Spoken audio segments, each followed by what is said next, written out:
Sino ka man, kaibigan, ano man ang iyong kalagayan sa buhay, mayaman ka man o mahirap, mataas ang pinag-aralan o mangmang, malaya o nasa bilangguan, ang awit na ito ay iyong pakinggan, iyong pag-isipan, at iyong paghandaan.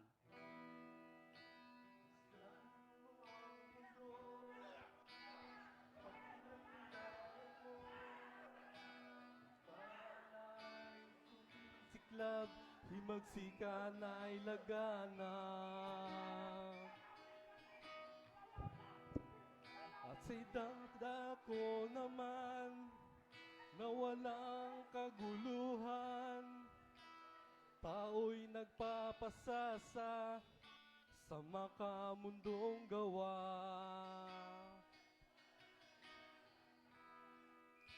Mundo'y lumalala, maliwanag na tanda ng muling paghuhukom na kanyang winika.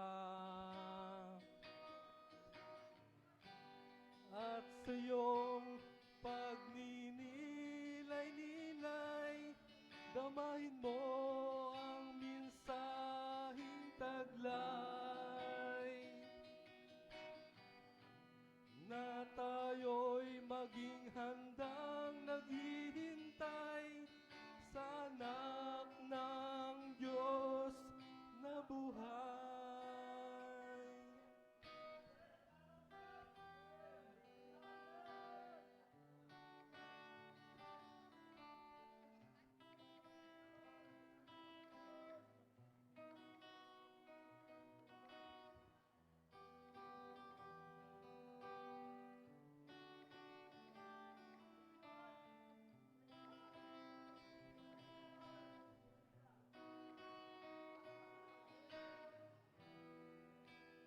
Isipin mo ang mundo at ang Ibanghelyo, tanda ng muling paghuhukom ay matutunghayan mo.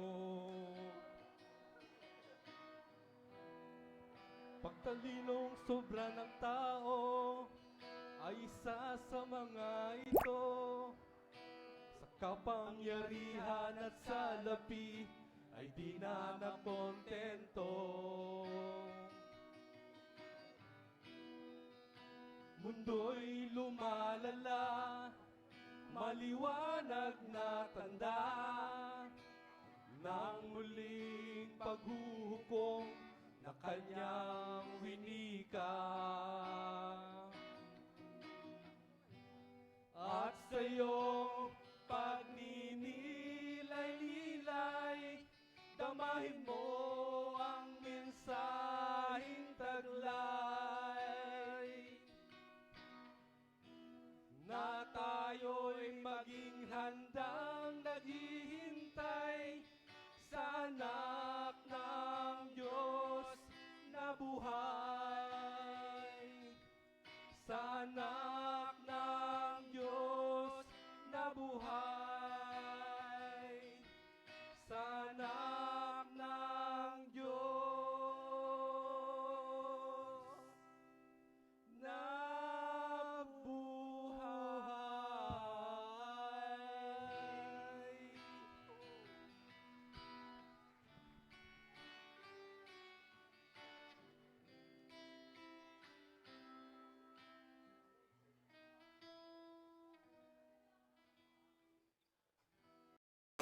Here we go!